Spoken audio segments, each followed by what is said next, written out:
Welcome to red TV. నేను మీ తేజ. ప్రస్తుతం మనతో పాటు ఒక స్పెషల్ గెస్ట్ ఉన్నారు, అభినయ్ దర్శన్. సో రీసెంట్ గా ప్రవీణ్ పాస్టర్ చనిపోయిన తర్వాత అనేక అనుమానాలు ఆయన వ్యక్తం చేశారు. మొత్తానికి మన ఛానల్ కి అయితే తీసుకొచ్చి ఈరోజు ఆయనతో ఇంటర్వ్యూ అయితే చేయబోతున్నాం. సో మాట్లాడేద్దాం. సార్ నమస్తే. నమస్తే. రైట్. సో మీకు నోటీసులు వచ్చాయా, ఇంకా రాలేదా? పోలీస్ డిపార్ట్మెంట్ నుంచి అయితే నోటీసులు వస్తాయని చెప్పారు, కానీ నాకైతే ఇప్పటి వరకు రాలేదు.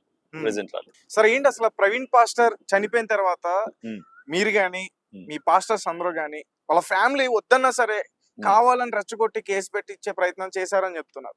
ఎవరిని రెచ్చగొట్టట్లేదండి. మేము రెచ్చగొట్టట్లేదు. మేము ఏంటంటే ప్రజల్లో ఉన్నటువంటి అనుమానాలని వాటిని క్లారిఫై చేస్తూ ఉన్నాం. ఎందుకంటే ఇప్పుడు రెండు రాష్ట్రాల్లో ఉన్నటువంటి క్రైస్తవ సమాజం అంతా కూడా పలు అనుమానాలు వ్యక్తపరుస్తున్నారు. ఆ సంఘటనా స్థలంలో, ఆయన మరణించినటువంటి సంఘటనా స్థలంలో ఎవరెవరైతే చూశారో ఆ ఫోటోగ్రాఫ్స్ అన్ని కూడా సర్క్యులేట్ అయిపోయి, టోటల్ 2 states కూడా సర్క్యులేట్ అయిపోయిన తర్వాత ప్రతి ఒక్కరు కూడా అనాలిసిస్ చేస్తున్నారు, డీప్ ఇన్వెస్టిగేట్ చేస్తున్నారు వాళ్ళ పర్సనల్ వ్యూలో. చూసినప్పుడు ఇది యాక్సిడెంట్ అయి ఉండదు. డాక్టర్స్ కూడా ఇది యాక్సిడెంట్ అయితే కాదు, పెద్ద పెద్ద అడ్వకేట్స్ కూడా ఇది అయితే యాక్సిడెంట్ కాదు, మంచి మేధావులు కూడా అంటున్నారు ఇది యాక్సిడెంట్ అయితే కాదు, దీని వెనకాల వేరే కారణం ఏదైనా ఉండొచ్చు, మర్డర్ అయి ఉండే ఛాన్సెస్ ఎక్కువ ఉన్నాయని everyone use to speak like that only. ఆ రోజు యాక్సిడెంట్ కాదన్నారు, తర్వాత సీసీటీవీ ఫుటేజ్ రిలీజ్ అయిన తర్వాత అసలు ప్రవీణ్ గారే కాదంటున్నారు. Yes, exactly. Royal Enfield bike మీద ఆయన కొవ్వూరు టోల్ ప్లాజా దగ్గర బైక్ లో వెళ్తున్నట్టుగా ఒక ఫుటేజ్ తీశారు. సెకండ్ ఫుటేజ్ ఏంటి, ఎక్కడైతే ప్రమాదం జరిగింది, ఆయన మరణించాడో ఆ రోడ్ మీద అదే రాయల్ ఎన్ఫీల్డ్ బైక్ లో వెళ్తూ నైట్ టైం పడిపోయినట్టుగా అక్కడ డస్ట్ రిలీజ్ అయినట్టుగా చూపించారు. ఈ రెండు ఫుటేజెస్ తీశారు. ఈ రెండు ఫుటేజెస్ లో మాకున్నటువంటి డౌట్స్ ఏంటంటే, ఫస్ట్ పాయింట్ ఏంటంటే ఫేస్ ఎక్కడ కూడా రికగ్నైజ్ చేయడానికి వీలు లేకుండా చీకటి ఒకటి, హెల్మెట్, మాస్క్ ఒకటి కవర్ చేస్తుంది. రెండో డౌట్ ఏంటంటే, రాయల్ ఎన్ఫీల్డ్ చాలా హైట్ గా ఉంటుంది. ఆ బండి మీద నేను కూర్చుంటే కూడా నా హైట్ 5'7", నేను ఆ బండి మీద కూర్చుంటే కాళ్ళు అందవు కిందికి, ఇలా పెట్టాలి కాళ్ళు, టో మీద అయితే అందుతాయి, ఫుల్ గా కాళ్ళు అయితే ఫుడ్ పెట్టలేం. అలాంటిది ప్రవీణ్ పగడాల గారు కూడా 5.7, 5.8 హైట్, నార్మల్ హైట్, ఆయన కూడా నా హైట్ ఉంటారు. కానీ ఆ టోల్ ప్లాజా దగ్గర, కొవ్వూరు టోల్ ప్లాజా దగ్గర ఫుటేజ్ తీసుకుంటే క్లియర్ గా ఆ మనిషి ఎవరైతే ఆ బండి మీద ఉన్నాడో ఫుట్ కంప్లీట్ గా ఫ్లోర్ మీద, రోడ్ మీద ఫుట్ ఇలా పెట్టడం కాకుండా ఇంకా లెగ్ ఇలా బెండ్ చేసుకొని ఉన్నాడు. అంటే అతను చాలా హైట్ ఉన్నాడు, అంటే 6.1 ఉండొచ్చు, లేదా 6.2 కూడా ఉండొచ్చు. దీన్ని బట్టి అక్కడ ప్రవీణ్ పగడాల గారు కాదు అన్నటువంటి అనుమానం ఉంది. ఇక రెండవ ఫుటేజ్ లో చూస్తే అది కంప్లీట్ చీకటి, అక్కడ అసలు రాయల్ ఎన్ఫీల్డ్ బైక్ అని కూడా రికగ్నైజ్ చేసేలాగా లేదు. ఇక మనిషి అయితే పూర్తి కనిపించట్లేదు. ఇప్పుడు జనాలందరూ కూడా ఏమనుకుంటున్నారంటే సార్, ఫస్ట్ ఏమో అసలు యాక్సిడెంటే కాదన్నారు, మర్డర్ అన్నారు. సరే, వాళ్ళకి అనుమానాలు ఉండడంలో తప్పలేదు, ఒప్పుకోవచ్చు. కానీ సీసీటీవీ ఫుటేజ్ రిలీజ్ అవ్వడం, అందులోకి అతను డ్రింక్ చేస్తున్న ఫుటేజెస్ రిలీజ్ అవ్వడం, సో అంటే ఇది వచ్చిన తర్వాత వాళ్ళందరూ ఏమనుకుంటున్నారంటే, అంటే ఈ పాస్టర్ ఎక్కడ తాగడానికి రిపోర్ట్ వస్తుందని చెప్పేసి వీళ్ళకి అంటే మళ్ళీ ఒక క్రైస్తవ సమాజానికి మొత్తం కూడా ఇది అవమానంగా ఉంటదని చెప్పేసి దానికోసం అసలు ప్రవీణ్ పాస్టర్ కాదనే అని చెప్పే ప్రయత్నాలు చేస్తున్నారు. ఇప్పుడు నేను ఒకటి క్లారిటీ ఇస్తాను. ఎక్కడ ఆయన క్రేజ్ పోతుందో, ఆయన డిగ్రేడ్ అవుతాడో అని కాదు, ఎవరైతే ఈ ప్రయత్నాలు చేస్తున్నారో ఈ ఫుటేజ్ తీయటం అంతా కూడా, వీళ్ళు ఆల్రెడీ భౌతికంగా ఆయన చనిపోయాడు, ఆయన లేడు, ఏ రకంగా అయినా సరే చనిపోయాడు, మనిషి అయితే లేడు, శారీరకంగా హీ వాజ్ డెడ్, ఆయన ఎక్స్పైర్ అయిపోయాడు. ఇప్పుడు ప్రజలందరి మనసులో, క్రైస్తవుల మనసులో ఆయన ఉన్నాడు. ప్రవీణ్ పగడాల అంటే ఆయన మీద ఉన్నటువంటి ఒక స్టాంప్ ఏంటంటే మంచి వ్యక్తి, లక్షల మందికి ఒక ఇన్స్పిరేషన్ ఇచ్చినటువంటి వ్యక్తి, అలా బ్రతకాలి, అలా సేవ చేయాలి, ఆయనలా జీవించాలన్నటువంటి ఒక గుడ్ సైడ్ మార్క్ ఉంది ఆయన మీద. కాకపోతే ప్రజల మనసులో కూడా మానసికంగా కూడా ఆయన చంపేయాలని, ఆయన్ని కంప్లీట్ గా డిగ్రేడ్ చేసేసి, ప్రవీణ్ పగడాల అంటే హిస్టరీలో, చరిత్రలో ఆయన ఒక తాగుబోతుగా చిత్రీకరించేసి, ఆయన ద్వారా లక్షల మంది ఇన్ఫ్లుయెన్స్ ఎవరైతే అయ్యారో వాళ్ళందరూ కూడా ఇలాంటోడి మాటలు మేమిన్నామని చెప్పి కంప్లీట్ గా ఆయన నుంచి బ్యాక్ స్టెప్ తీసుకోవడమే కాకుండా క్రిస్టియానిటీ గురించి కూడా వెళ్ళిపోవటానికి అవకాశాలు ఉన్నాయి. ఈ ప్రయత్నాలన్నీ కూడా ఎవరో కుట్ర పని చేస్తున్నారు. అందుకే అక్కడ ప్రవీణ్ పగడాల గారు కాదు అనడానికి కూడా ఎన్నో డీటెయిల్డ్ గా మేము చూపిస్తున్నాం ఫుటేజ్ అన్ని.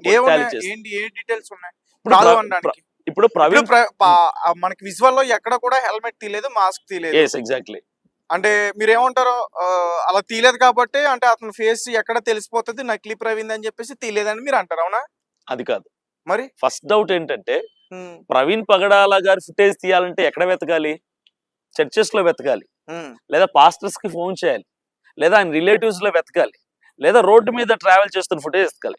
అసలు ఆయనని వైన్ షాప్ ఫుటేజ్ లో వెతకాల్సిన అవసరం ఏంటి? లిక్కర్ మార్ట్ ఫుటేజ్ వెతకాల్సిన అవసరం ఏంటి? ఆయన తాగుతున్నట్టు గాని తాగుబోతుగా గాని ఎవరైనా చెప్పారా? ఎవరైనా చూసారా? అలాంటి ఎక్స్పీరియన్స్ ఎక్కడ లేదు. గతంలో ఆయన తాగి పడిపోయినట్టు కూడా ఎవరు చెప్పలేదు, ఎవరు చూడలేదు. ఆయన పని అంతా ఏంటంటే సువార్త చేయటం, మీటింగ్స్కి వెళ్ళటం, సెమినార్స్ లో మాట్లాడటం, బైబిల్ కాలేజ్ లో మాట్లాడటం. ఎందుకు ఈ ఫుటేజ్ ఎవరైతే తీస్తున్నారో ఛానల్స్ వాళ్ళు కానీ డిపార్ట్మెంట్ వాళ్ళు కానీ ఎందుకు వైన్ షాప్స్ లో వెతకాల్సిన అవసరం వచ్చింది? ఇది మా క్వశ్చన్. రెస్టారెంట్స్ లో వెతకచ్చు కదా, లేదంటే హోటల్స్ లో వెతకచ్చు కదా. ముందే పోలీసులకి రిపోర్ట్ ఉందేమో, అంటే అక్కడ పోస్ట్ మార్టం ఇది మాకు చెప్పలేదు కదా. అంటే ప్రెస్ మీట్ లో చెప్పలేదు కానీ ఒకవేళ అనుమానం ఉందేమో, చెక్ చేశారేమో. అనుమానం ఉన్నప్పుడు వాళ్ళు చెప్పాలి కదా. సరే, ఇంకో విషయానికి వస్తే ఇప్పటి వరకు వైన్ షాపుల్లో ఫుటేజ్లు అన్ని తీశారు. అంటే ఇంకా ఆయన ఎక్కడ లేవు ఆయన ఫుటేజెస్. అంటే ఈ మార్గ మధ్యంలో హైదరాబాద్ నుంచి రాజమండ్రి వరకు ఎక్కడ నీళ్లు తాగటానికి ఆగలేదు. సార్, ముందు ఆయన సీసీటీవీ ఫుటేజ్ బయటకు వచ్చినప్పుడు నార్మల్ గా బండి తూలుతుంది, అది వచ్చింది బయటికి. ఓకే, ఈ వైన్స్ కి వెళ్ళింది రాలేదు కదా. సో అంటే ఆయన బండి తూలుతూ వచ్చింది కాబట్టి ఇతను డ్రింక్ చేసాడేమో అని ఆ రకంగా తీసుండొచ్చు కదా బయటికి. ఓకే ఓకే ఓకే బాటిల్ కొన్నట్టు చూపించారు, ఎక్కడ తాగాడో చూపించారా? కొన్నాడు తాగుతాడు కదా ఖచ్చితంగా. తాగినట్టుందా ఫుటేజ్? లేదు. సరే, ఒక రోజు ఉదయం ప్రయాణమైనటువంటి వ్యక్తి రాత్రికి డెస్టినీ చేరుకోవాల్సినటువంటి ఆ వ్యక్తి ఎన్నిసార్లు తాగుతాడు? పోనీ మీరు చెప్పండి. మీ ఫ్రెండ్ సర్కిల్లో కావచ్చు, ఎవరైనా మీకు ఒక ఐడియా అనేది ఉంటది. ఒక వ్యక్తి రోజుకి ఎన్నిసార్లు తాగగలడు? అది కూడా ట్రావెల్ చేయాల్సిన వ్యక్తి, హైవేలో ట్రావెల్ చేయాల్సిన ఒక వ్యక్తి ఎన్ని బాటిల్స్ తాగుతాడు, ఎన్నిసార్లు తాగుతాడు, ఎన్నిసార్లు తాగుతాడు? వీళ్ళు ఎన్నిసార్లు చూపిస్తున్నారు? వైన్ షాప్ లో ఒకసారి, ఇదేంటి ఏలూరు దగ్గర ఒకసారి, ఇవి హైదరాబాద్ లో లిక్కర్ మార్ట్కి వెళ్ళి కొన్నట్టు ఒకసారి. అంటే ఇన్ని చోట్ల కొని ఇన్ని చోట్ల నుంచి తాగుతాడు. అసలు ఏ మనిషి అయినా తాగుతా, ఒక తాగుబోతోడు కూడా డైలీ తాగి తూలి పడిపోయేటోడు, రోడ్ల మీద పడేటోడు కూడా ఇన్నిసార్లు ఒక రోజుకు తాగడు. ఉదయం తాగితే రాత్రి వరకు కైపు ఉంటుంది, రాత్రి తాగితే ఉదయం వరకు ఆ మత్తు దిగదు. అలాంటిది ప్రవీణ్ పగడాల గారు ఒక గొప్ప దైవజనుడు. ఆయన రోజుకి ఇన్నిసార్లు వైన్ కొనుక్కొని ఇన్నిసార్లు తాగుతూ రోడ్డు మీద ప్రయాణం చేస్తాడని ఎలా మేము క్రైస్తవులుగా నమ్ముతాం అనుకున్నారు, నమ్మించాలనుకున్నారు? ప్రవీణ్ పాస్టర్ అసలు అక్కడ ఆయన కాదు, అక్కడ ఆయన కాదు, ఆయన తాగలేదు, ఆయన తాగడు. ఒకవేళ విజువల్ తీసుకొస్తే ఒప్పుకుంటారా? ఖచ్చితంగా ఒప్పుకుంటాం. మాకు we have to recognize his face. ఆయన పర్సన్ గా చూపిస్తే అప్పుడు నమ్ముతాం. మేము చూపించగలిగితే, మేమందరం షౌట్ చేస్తుంది అదే, మేమందరం రిక్వెస్ట్ చేస్తుంది డిపార్ట్మెంట్ ని మొదటి నుంచి కూడా. ఫుటేజ్ రిలీజ్ అయినప్పటి నుంచి కూడా ఇదే ఒక్క ఫుటేజ్. సరే, ఇంకో డౌట్ అడుగుతాను. ఆయన బాటిల్స్ కొన్నట్టుగా కాదు, రోడ్డు మీద టైర్డ్ అయిపోయాడో, అన్కాన్షియస్ అయిపోయాడో, లేదంటే తాగేస్తున్నాడు అప్పటికే ఆ రోడ్డు మీద ఫుట్పాత్ మీద కూర్చున్నట్టుగా చూపించారు. అంటే ఒక వ్యక్తి ఒక ఇబ్బందికరమైన పరిస్థితిలో అనీజీగా, అన్కంఫర్టబుల్ గా ఉన్నప్పుడు రోడ్డు మీద ఫుట్పాత్ మీద కూర్చుంటే కనీసం హెల్మెట్ తీయడా? అనీజీగా ఉన్నప్పుడు మాస్క్ తీయడా? ప్రవీణ్ పాస్టర్ భయపడ్డాడేమో ఆయన, ఎవరన్నా చూసి వీడియోలు తీస్తారని. వినండి, రెగ్యులర్ గా చర్చికి వెళ్ళేటువంటి ఒక నార్మల్ వ్యక్తి కూడా సిగరెట్ అలవాటు ఉంటది వాడికి, చర్చికి వెళ్తాడు అనుకోండి ఫర్ ఎగ్జాంపుల్. ఆ సిగరెట్ కొనటానికి కూడా 4 సార్లు చెక్ చేసుకుంటాడు, ఎవరైనా ఉన్నాడా, ఎవరైనా చూస్తారేమో, మా చర్చికి వచ్చే వాళ్ళు చూస్తారేమో అని 10 సార్లు చూసుకొని తీసుకొని ఎక్కడికో దూరంగా వెళ్ళి చెట్ల చాటుకో గోడ చాటుకు వెళ్ళి తాగుతాడు, బాత్రూమ్ లోకి వెళ్ళి తాగుతాడు. ఒక నార్మల్ చర్చికి వెళ్ళే బిలీవరే ఇలా చేస్తే ఇంత గొప్ప దైవజనుడు, ఆల్మోస్ట్ వరల్డ్ వైడ్ గా అందరికి తెలుసు ఆయన, అంత రికగ్నైజేషన్ ఉన్నటువంటి వ్యక్తి రోడ్డు మీద చిల్లర వైన్ షాప్కి వెళ్ళి కొంటాడా? మీరు ఆలోచించి ఒకసారి, మనము ఈ సైడ్ కూడా ఆలోచించాలి కదా. ఆయన పర్సనాలిటీని బట్టి, ఆయనకున్నటువంటి ఫేమ్ ను బట్టి, ఆయనకున్న పాపులారిటీ, ఆయనకున్న స్టేచర్ ఎలాంటిది, వీటన్నిటిని బట్టి ఆలోచించి చూస్తే ఆ రోడ్డు మీద కొనాల్సిన అవసరత ఆయనకు లేదు. రెండో విషయం ఏంటంటే, ఒకవేళ ఆయన తాగుతాడే అనుకుందాం, అలవాటు ఉందనుకోండి, అదే విజయవాడలో నోటెల్కి వెళ్ళిపోతాడు, అదే బండిని అక్కడ వదిలేస్తాడు, నోటెల్కి వెళ్ళిపోయి ఒక 10,000 బాయ్కి పడేస్తే ఏ బ్రాండ్ కావాలంటే ఆ బ్రాండ్ తెచ్చి పెడతాడు, కాలు మీద కాలు వేసుకొని ఏసీ వేసుకొని లక్షణంగా తాగొచ్చు, దిగిపోయేంత వరకు అక్కడే పడుకొని ఉదయం లేచి మళ్ళీ బైక్లో వెళ్ళిపోవచ్చు. ఆయన తాగాలి అనుకుంటే, తాగే అలవాటే కనుకుంటే చిల్లర పనులు ఎందుకు చేస్తాడు? రోడ్డు మీద ఎందుకు కూర్చుంటాడు? 3 గంటలట విజయవాడలో పార్క్ లో పడుకున్నాడట. ఆ 3 గంటలు మాత్రం ఏ ఫోటో లేదు, ఏ వీడియో లేదు, ఏ ఫుటేజ్ లేదు. కూర్చున్నది, కొన్నది, తూలేది, పడేది. ఆ 3 గంటలు పడుకున్నప్పుడు ఎవరు తీయలేదా ఫోటోలు అక్కడ? ఎందుకు అంటే తీయలేదు? ఇప్పుడు తీయలేదు. ఆ 3 గంటలకు సంబంధించిన సీసీటీవీ ఫుటేజ్ అడుగుతున్నారా? సీసీ ఫుటేజ్ అడుగుతూ ఫోటోగ్రాఫ్ అడుగుతున్నా. ఎందుకు తీయట్లేదు తెలుసా? ఎవడైనా బుద్ధున్నోడు హెల్మెట్ తో పడుకుంటాడా అని అడుగుతాం కాబట్టి. ఎందుకంటే వీళ్ళు తీసేవన్నీ హెల్మెట్, మాస్క్ ఉన్నవే. అక్కడ మనిషి ప్రవీణ్ పగడాల అయితే కదా, ఆయన బట్టలు ఎవడికో వేసి, ఆయన హెల్మెట్, ఆయన మాస్క్ తీసుకుని ఎవడికో పెట్టి, ఆయన ఫోన్ లాగేసుకుని ఆయన చేతులు వాళ్ళు పెట్టుకొని, ఇదంతా ఒక స్టోరీ స్క్రీన్ ప్లే డైరెక్షన్ చేస్తున్నారండి. అక్కడ ఆయన కాదు. రెండవది, ఒకవేళ ఆయనే కనుక అవుతే అప్పటికే ఆయన్ని కంట్రోల్లోకి తీసుకొని ఎవరో భయపెట్టి, ఎందుకంటే నిన్ను చంపుతామంటే భయపడ్డా ఆయన ఎప్పుడో ప్రిపేర్డ్. నన్ను చంపితే చంపేయండి అని ఓపెన్ స్టేట్మెంట్ ఇచ్చాడు ఆయన. నాకు థ్రెట్ ఉందని ఓపెన్ గా సోషల్ మీడియా ప్లాట్ఫామ్ లో ఫేస్బుక్ ప్రొఫైల్ ఆయన అప్లోడ్ చేశాడు. ఐ హావ్ థ్రెట్, నన్ను ఎప్పటికైనా చంపుతారు. ఇంకోటి చెప్తాడు ఆయన, నేను అందరిలాగా 2-3 వెంట పెట్టుకుని వెళ్ళను, ఐ గో అలోన్ అంటాడు. నేను ఒక్కనే వెళ్తా అంటాడు. అంత ధైర్యం కలిగిన వ్యక్తిని నిన్ను చంపుతామంటే బెదురుతాడా? భయపడు. ప్రతి మనిషికి ఒక వీక్నెస్ ఉంటుంది. ఈయనకి ఏ వీక్నెస్ ఉందో మరి, ఫ్యామిలీ అంటేనో, వైఫ్ అంటేనో, పిల్లలు అంటేనో, ఏ వీక్నెస్ మీద కొట్టి భయపెట్టి ఆయన కంట్రోల్లోకి తీసుకున్నారు చెప్పలేం కదా. రిమోట్ పట్టుకొని ఆయనకు సంబంధించింది ఈయన ఆడిచ్చి ఉండొచ్చు. నువ్వు అక్కడికి వెళ్ళు, అటు వెళ్ళాలి, బండి ఊగాలి, కింద పడాలి, ఆ రోడ్డు మీద కూర్చోవాలి, పార్క్ లో పడుకోవాలి, చెప్పారేమో కంట్రోల్లోకి తీసుకొని. రైట్ సార్, చెప్పలేం కదా. మీరు చెప్పినట్టే నేను అనుకుంటా బండి ఊగడం ఇవన్నీ కూడా చెప్పి చేయించారేమో. ఓకే. అంటే ఏ వ్యక్తి కూడా వెళ్తున్న లారీ కిందకి వెళ్ళి స్టంట్ చేస్తాడని నేనైతే అనుకోవట్లేదు సార్. నిన్న ఒక వీడియో రిలీజ్ అయింది, మీరు చూసారా? చూసాను. లారీ దగ్గరికి వెళ్ళి టైర్ దగ్గర వరకు వెళ్ళి ఎవడో స్టంట్ చేయడు సార్, ప్రాణాల మీద తెచ్చుకునే అంత. లేదంటే అది కూడా మీరు స్క్రిప్టెడ్ అంటారు. అక్కడ కూడా ఒక లారీని పెట్టారు, కావాలని ముందే చెప్పి ఆ లారీ కిందకి వెళ్ళమని చెప్పి ఎవరన్నా చెప్తారా సార్? ఒకటి చెప్పనా, అంటే గతంలో ఒక ఇందిరాగాంధీ గారిని చంపినది కానీ ఇంకోటి ఎలా చేశారు? బెల్ట్ బాంబులు పెట్టుకుంటున్నారు, వాళ్ళు కూడా ఆహుతి అయిపోతున్నారు కదా. ఎందుకు అవుతున్నారు? వాళ్ళు చచ్చిపోతూ శత్రువుని కూడా చంప, అంటే వాళ్ళు ఎవరైతే డబ్బు తీసుకున్నారో ఆ డబ్బుని కుటుంబానికి అందజేయాలని చెప్పి, ఎదుటోడు నేను చచ్చిపోయినా పర్లేదు, నా కుటుంబం హ్యాపీగా ఉండాలంటే, చచ్చిపోయినా పర్లేదు అని చెప్పి ఇలాంటి దాంట్లో దిగే వాళ్ళు చాలా మంది ఉన్నారు. చాలా మంది ఉన్నారు. అలా జరిగి ఉండొచ్చు కదా. ఇదంతా ఒక్క వ్యక్తి మీద ఉన్నటువంటి కక్ష ద్వేషము అని అనటం లేదు. టోటల్ క్రిస్టియన్ కమ్యూనిటీని అంతా కూడా డైవర్ట్ చేయటానికి జరిగినటువంటి ప్రయత్నం అని అనుమానాలు మాత్రం మాకు. క్రిస్టియన్ లీడర్స్ తో పోల్చుకుంటే, క్రిస్టియన్ పాస్టర్ లో చూసుకుంటే ఇతని కన్నా పెద్ద పెద్ద పేర్లు ఉన్న పాస్టర్లు ఉన్నారు సార్. ఉన్నారు, చాలా మంది ఉన్నారు. వ్యాఖ్యలు చేసిన పాస్టర్స్ చాలా మంది. ఎందుకు టార్గెట్ చేయాలనుకుంటున్నా, అదే చెప్పబోతున్నా. చాలా మంది ఇతనికంటే పెద్ద పెద్ద పాస్టర్లు ఉన్నారు. వాళ్ళందరూ చేసేది ఏంటంటే బైబిల్ ని బోధిస్తారు. ప్రవీణ్ పగడాలు గారు ఏం చేసేవాళ్ళంటే, ఇతర దేవుళ్ళని, ఇతర మత గ్రంథాలని, ఇతర సిద్ధాంతాల కోసం, మీ గ్రంథాల్లో ఇలా ఉన్నాయి కాబట్టి అది అబద్ధం, మా గ్రంథంలో ఇలా ఉంది, ఇది నిజం, మీ దేవుడు అలా ఉన్నాడు, అది నిజం కాదు, ఆయన రాజు, ఆయన దేవుడు కాదు, యేసుక్రీస్తు నిజమైంది అని ప్రతిదీ కూడా టాలీ చేస్తూ ఇతర మత గ్రంథాలని, ఇతర దేవుళ్ళని మాట్లాడినప్పుడు అవతల వాళ్ళకి ఒక తక్కువ భావన వచ్చి భావోద్వేగానికి గురైపోయి చాలా కోప్పడే వాళ్ళు, చాలా వాళ్ళు కోపాన్ని వ్యక్తపరిచే వాళ్ళు. ఇలా మిస్టేక్ అయితే మిస్టేకే.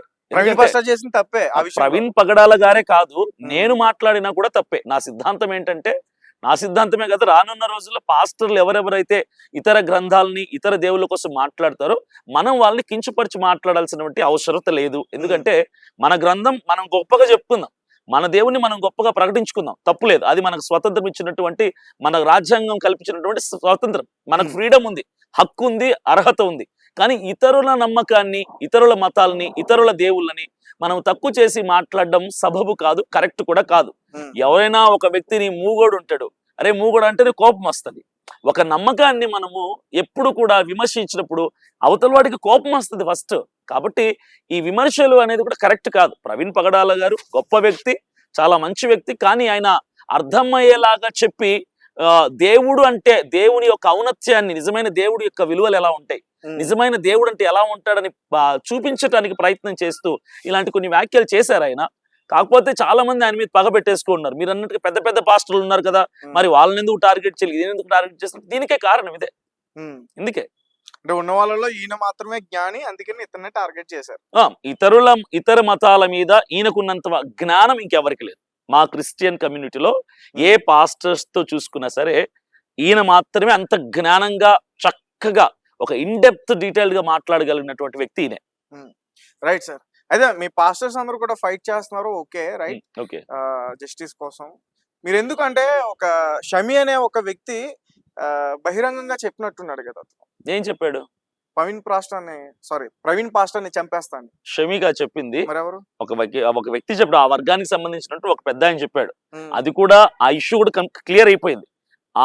ఈయన వాళ్ళ వర్గానికి సంబంధించి వారి మతానికి సంబంధించి ఏదో విషయంలో ఈయన కొంచెం అదుపు తప్పి మాట్లాడారని, వారికి అపార్థం అయిపోయి బాధపడి వాళ్ళ భావోద్వేగాలు మనోభావానికి గురైపోయి వాళ్ళు భావోద్వేగానికి గురైపోయి కోపముతో నిన్ను చంపేస్తాం, నీ నాలుగు కోసేస్తాము, చాలా క్రూయల్ గా మాట్లాడు, చాలా హార్ష్ గా మాట్లాడారు చంపేస్తామని.